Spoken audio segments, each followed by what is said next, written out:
I was 21 years old when I learned that monsters don't just hide in the dark.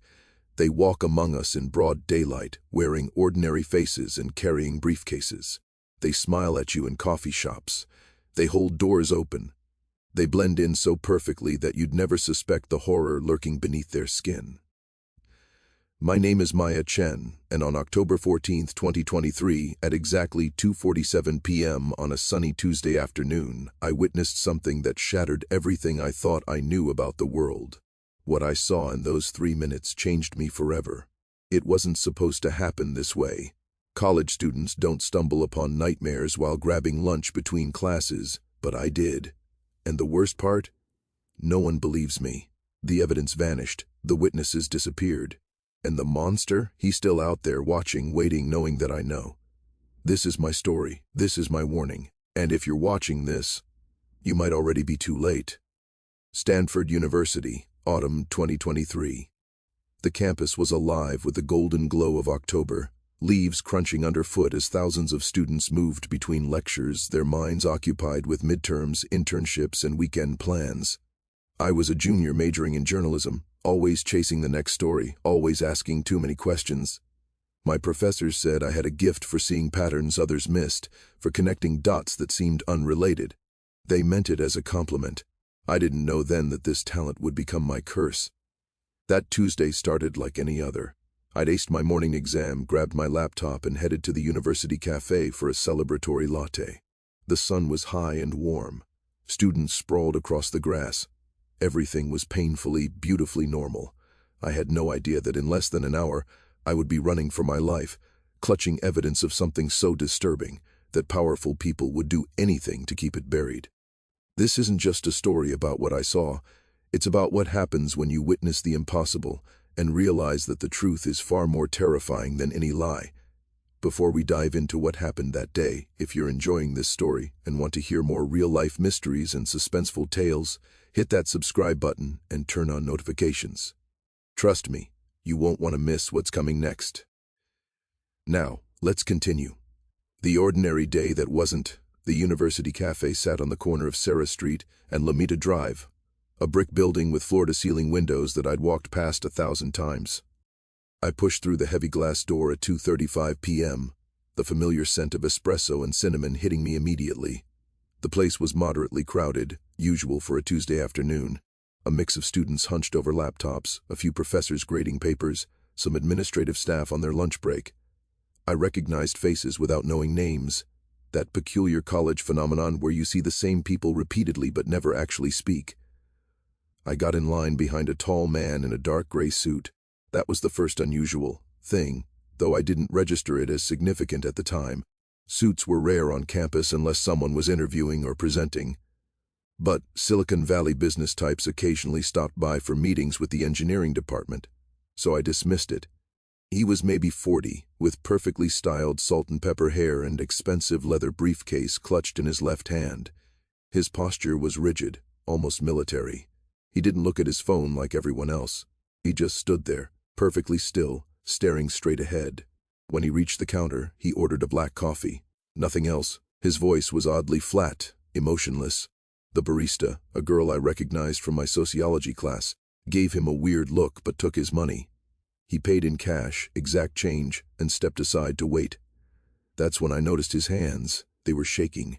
Not trembling, violently shaking like he was suffering from some kind of neurological episode. But his face remained completely calm, almost serene. The disconnect was unsettling. I ordered my usual vanilla latte and moved to the pickup area, positioning myself a few feet away from the suited man.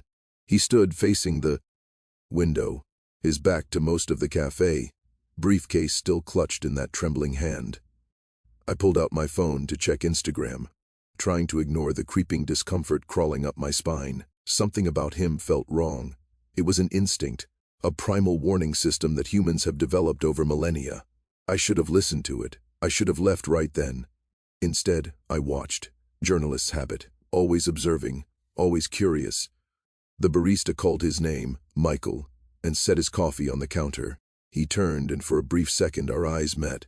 What I saw in his gaze made my blood freeze. His pupils were dilated so wide that his eyes looked almost completely black. And there was something else. a flicker of recognition, as though he knew me, though I'd never seen him before in my life.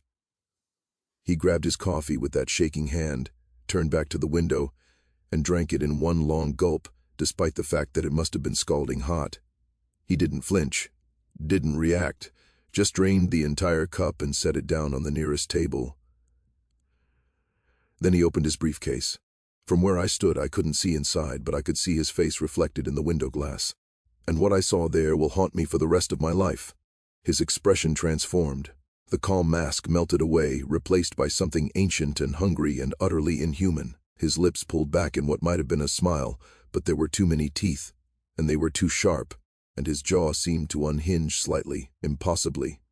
I blinked, certain I was seeing things, that the stress of midterms had finally broken something in my brain. But when I looked again, the expression was still here, distorted and wrong in the afternoon sunlight. The impossible moment. My latte arrived. The barista said my name twice before I heard her. I grabbed the cup with numb fingers, unable to look away from the man at the window. He reached into his briefcase and pulled out what looked like a small silver cylinder, about the size of a flashlight. He held it up to the light, examining it with that grotesque expression still fixed on his face. The cylinder caught the sun and reflected it in a way that metal shouldn't. The light seemed to bend around it, creating small distortions in the air like heat waves on asphalt. That's when the first person collapsed, a student sitting near the window, headphones on, laptop open. She simply slumped forward, her forehead hitting the keyboard with a dull thunk. I thought she'd fainted, maybe low blood sugar or dehydration, but then the guy next to her went down too, sliding out of his chair and onto the floor without making a sound. Then another, and another. Within seconds, 6 people had collapsed, all of them in a rough semicircle extending out from where the man in the suit stood. Panic erupted. Students screamed. Someone yelled for someone else to call 911. A professor rushed forward to check pulses. I stood frozen, my journalistic instincts warring with pure terror. The man, Michael, calmly placed the silver cylinder back into his briefcase and snapped it shut. The distortions in the air vanished immediately. He turned toward the door, and that's when I did possibly the stupidest thing of my life. I pulled out my phone and started recording. My hands shook so badly that the video would later be almost unusable. But I captured, I captured his face, his briefcase, the fallen students behind him. He was 3 steps from the exit when he noticed me filming. Our eyes locked again, and this time there was no mistaking the recognition. He knew that I'd seen, that I'd recorded, and in that instant I understood that my life had just fundamentally changed. He didn't run, didn't rush. He simply walked out the door with measured, deliberate steps, disappearing into the bright sunshine and the crowds of oblivious students crossing the quad. I should have chased him, should have followed, but my legs wouldn't move. I stood there, phone still raised, as emergency services began to arrive, as campus police rushed in, as the cafe descended into chaos. The fallen students weren't dead. Thank God they weren't dead, but they were unconscious, unresponsive, their vital signs weak but stable. I finally forced myself to move, stumbling toward the campus police officer who was trying to establish some kind of perimeter. I saw him, I gasped. The man who did this. I saw him, I have him on video. The officer, a young guy who looked barely older than me, took my information and asked me to send the video to his email. I did so immediately, my fingers fumbling over the screen. What did he do? The officer asked. What kind of weapon was it? I opened my mouth to answer and realized I had no idea. A cylinder? A device that made people collapse? It sounded insane. It was insane. But I'd seen it. I'd captured it. I don't know, I admitted, but it's on the video, you'll see. He nodded, distracted by the arriving paramedics, and I stepped back, my mind racing. I pulled up the video on my phone to review what I'd captured to make sure it was clear enough to identify the man. The file opened. I pressed play, and my entire world tilted. The conspiracy unfolds. The video was corrupted. Not damaged, not glitchy, deliberately corrupted. Where the man's face should have been, there was only a blur, a pixelated smudge that made identification impossible. His briefcase was similarly obscured. The only clear parts of the footage were the falling students and the cafe interior. Everything related to him had been digitally scrambled. But that was impossible. I'd just sent the file 30 seconds ago. There hadn't been time for anyone to intercept it, access it, alter it. My hands started shaking as badly as his had been. I checked the sent email. The attachment showed the same corruption. I checked my phone's local storage, the iCloud backup, everything. All corrupted in the exact same way. Someone had accessed my phone remotely and destroyed the evidence in real time. Which meant someone was watching. Someone with incredible technological capabilities. Someone who'd been ready for this exact scenario.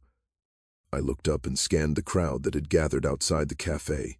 Students, faculty, concerned bystanders, dozens of faces, any of which could be monitoring me. I felt exposed, vulnerable, like a deer in a sniper's crosshairs. I needed to get somewhere safe, somewhere I could think. I pushed through the crowd and started walking quickly toward my dorm, my mind cataloging everything I could remember. Gray suit, salt and pepper hair, approximately 6 feet tall, silver cylinder, black eyes, too many teeth. Too many teeth. That couldn't have been real. That had to be stress, imagination, mind filling in details that weren't there. But I knew what I'd seen, just like I knew the video corruption wasn't a coincidence. I reached my dorm and practically ran up the 3 flights to my room. My roommate Jess was out, probably at soccer practice. I locked the door, drew the blinds, and sat on my bed trying to process everything. The rational part of my brain insisted there had to be a logical explanation. Mass fainting could be caused by carbon monoxide, gas leak, something in the ventilation system. The man could have been a government inspector who detected the problem, and the video corruption could have been a technical glitch. But the rational explanation didn't account for what I'd seen in his reflection, didn't account for the way the light bent around that cylinder, didn't account for the precision of the corruption, targeting only identifying details. I grabbed my laptop and started researching, falling back on my journalism training. If this was a cover-up, there would be patterns. Similar incidents. I searched for mass fainting Stanford campus, unexplained collapses University, strange devices California. Nothing relevant came up. I expanded my search. Government experiment students, secret testing programs, mysterious technology. That's when I found it. A Reddit thread from 2 months ago, posted by a UC Berkeley student. The title was "Something Weird Happened on Campus Today, and Nobody's Talking About It." The poster described an incident almost identical to what I'd witnessed, students suddenly collapsing in a campus building, a well-dressed man with a briefcase leaving the scene, video evidence mysteriously corrupted. The AD had been heavily upvoted initially, but then it was deleted. I found it only because it had been archived by a bot. The comments were a mix of skepticism and alarm, but 3 other commenters claimed to have witnessed similar events at different universities, UCLA, USC, and one at MIT. My stomach dropped. This wasn't isolated. This was a pattern. Whatever I'd stumbled onto, it was big, coordinated, and had been happening for months at least, maybe longer. I screenshot everything I could find, saved it to an encrypted cloud drive, and emailed copies to my personal account with a delayed send. If someone scrubbed my laptop, at least the information would survive. I was learning, adapting. Becoming paranoid, yes, but maybe paranoia was appropriate when invisible people could corrupt your data from afar. The hunter becomes the hunted. I didn't sleep that night. Every sound in the hallway made me jump.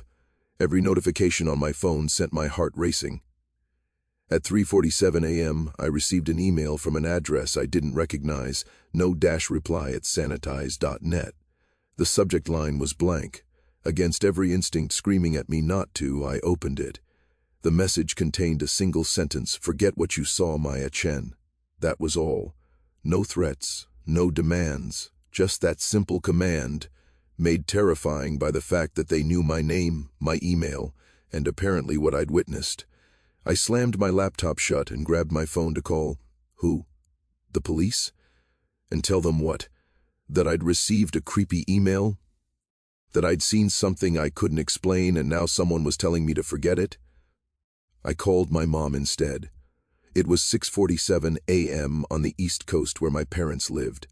She answered on the 3rd ring, her voice thick with sleep and immediate concern. "Maya, What's wrong? I broke down. I told her everything, the cafe, the man, the device, the collapsed students, the corrupted video, the email. To her credit, my mother didn't dismiss me as hysterical or paranoid. She listened. When I finished, there was a long pause. "Come home," she said finally. "Whatever this is, it's too big for you to handle alone. Take a leave of absence. Come home." Part of me desperately wanted to do exactly that, to run back to Virginia, to my childhood bedroom, to pretend none of this had happened. But the journalist in me, the part that had chosen this major specifically because I believed in uncovering truth, couldn't let it go. "I can't," I whispered. "If I run, they win. If everyone who sees something runs, nothing ever changes." My mother was quiet again. "Then be careful," she said, "and promise me you'll leave if it gets too dangerous." I promised, knowing even then that I probably wouldn't keep that promise. The next day, I went back to campus like normal, or as normal as I could manage with barely any sleep and a constant feeling of being watched. The cafe was closed. Yellow caution tape across the entrance. A notice about unexpected health incident under investigation. The students who'd collapsed had all been taken to the hospital. I'd checked social media. Several had posted updates saying they were fine, they didn't remember what happened, just suddenly woke up in an ambulance. No permanent damage. No explanation. I headed to the library, planning to dig deeper into my research. That's when I noticed him, a man in a baseball cap and sunglasses sitting on a bench near the library entrance. He was reading a newspaper, an actual physical newspaper, which nobody under 60 did anymore. He didn't turn the pages, just sat there holding it at exactly the same angle. I walked past him into the library, found a spot on the third floor with a clear view of the entrance, and watched. 20 minutes later, baseball cap guy entered the library. He didn't browse, didn't head to any particular section, just wandered, slowly, his path gradually spiraling closer to where I sat. I packed up immediately and left, taking the back stairs. My heart was pounding. I emerged on the ground floor and risked a glance back. He was following, maintaining the same casual pace, but definitely following. I walked faster, heading toward the busiest part of campus where crowds of students moved between classes. Safety in numbers. I ducked into the student union, went straight through and out the back exit, then immediately into the adjacent building. I found a bathroom, locked myself in a stall, and waited, trying to breathe quietly, trying not to panic. 10 minutes passed. 15. I finally emerged, checked the hallway, and slipped out.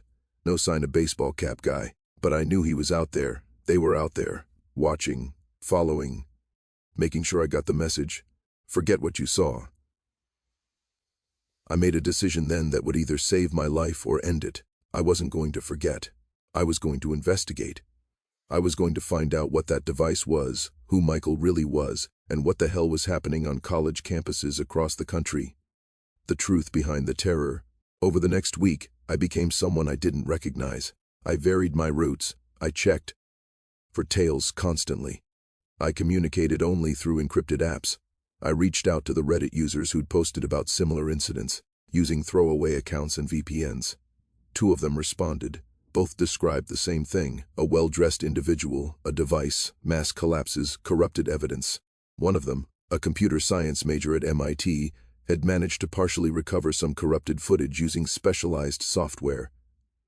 She sent me the result. It wasn't much, just a few clear frames, but it was enough. The device was visible, that silver cylinder, and there was text etched on its side. We enhanced it as much as we could. The text read, "Morpheus 7 prototype." Morpheus. I researched the name obsessively. In Greek mythology, Morpheus was the god of dreams. In modern contexts, it appeared in dozens of scientific papers related to neuroscience, consciousness research, sleep studies. But Morpheus 7 specifically yielded nothing in public databases. It was classified or proprietary or both. I expanded my search to defense contractors, pharmaceutical companies, government programs. That's when I found the connection. A small biotech startup called Somnus Industries had received a massive grant from DARPA, the Defense Advanced Research Projects Agency, 3 years ago for something called non-lethal crowd control technologies. The grant details were heavily redacted, but the project name was visible: Project Morpheus. Non-lethal crowd control, a device that could make people collapse on command, without permanent damage. The military applications were obvious. disperse riots, subdue hostile populations, extract targets without casualties. But why test it on college student? Why in broad daylight? Unless that was the point. To test if it worked in uncontrolled environments, to see if evidence could be successfully suppressed, to evaluate public response and cover up effectiveness. We weren't victims. We were test subjects in an unauthorized experiment conducted on American soil. I compiled everything I'd found, the testimonies, the recovered footage, the DARPA connection, the pattern of incidents across multiple universities. I wrote an article detailing all of it, carefully documented and sourced. I was going to publish it to Medium, then share it across every social media platform I had. They could corrupt videos, but they couldn't stop information from spreading once it was out there.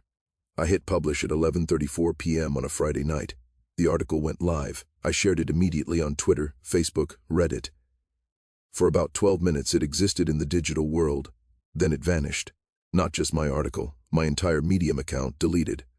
My Twitter post removed for violating community guidelines. My Reddit post shadow banned instantly. My Facebook account temporarily suspended. Every copy I'd posted erased as though it had never existed. They were faster than I'd anticipated, more thorough. I sat there staring at my laptop screen, feeling the full weight of powerlessness. How do you fight an enemy with this level of control? How do you expose truth when truth can be deleted with the click of a button?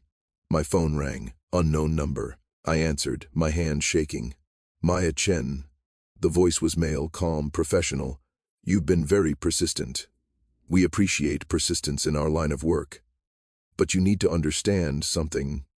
What you witnessed was a sanctioned field test of technology that will save lives. American lives. The students who collapsed experienced no lasting effects. No one was harmed. But your continued investigation is causing problems. It's making people nervous. And nervous people make mistakes. I found my voice. You're testing weapons on civilians without consent. That's illegal. That's necessary, he interrupted. You live in a world of emerging threats that you cannot imagine. We develop tools to counter those threats. Sometimes that requires testing in realistic conditions. Would you prefer we wait until a real emergency to discover our technology doesn't work? I prefer you not turn students into guinea pigs, I shot back. He sighed. Ms. Chen, you seem like an intelligent young woman. You have a bright future ahead of you. Journalism, perhaps. We could help with that. Internships, connections, opportunities. Or you could continue down this path and discover that sometimes the truth isn't worth the cost of pursuing it. This is your final warning. There won't be another. The line went dead. I sat there in the darkness of my dorm room, my decision crystallizing. They'd given me a choice, complicity or consequences. And I knew, with absolute certainty, what my answer would be. I'm still here, still investigating, still collecting evidence. They can delete my posts, but they can't delete my memory. They can't delete the others who've seen what I've seen. We're out here, connecting, comparing notes, building a case that can't be erased. If you're watching this and you've witnessed something similar, a person with a briefcase, students collapsing, evidence mysteriously corrupted, you're not crazy. You're not alone. And this is far from over. Because 3 days ago I received another email, same address, no dash reply at sanitize.net, but this time the message was different. It was a date and time, tomorrow, 2:47 p.m. and a location, the University Cafe. They want me to come back. And God help me, I think I'm going to. What happens when Maya returns to the cafe? Subscribe and turn on notifications, because the next episode reveals what the government has been hiding in plain sight all along.